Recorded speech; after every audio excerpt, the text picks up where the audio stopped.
આનંદ મોજ શું છે એનું વ્યાખ્યાન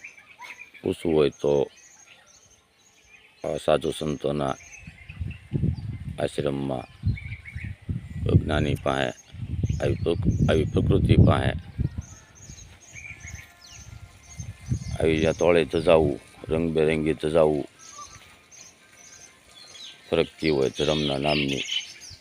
આ પંખી કિલોલ કરતા હોય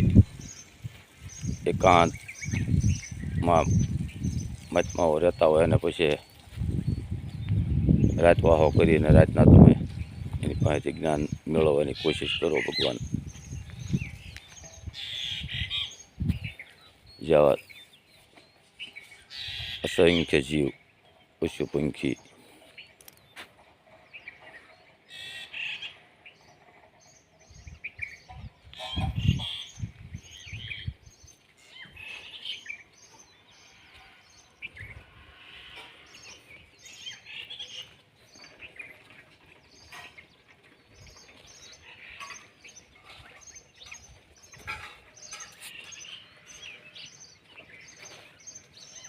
અડિયાભાઈ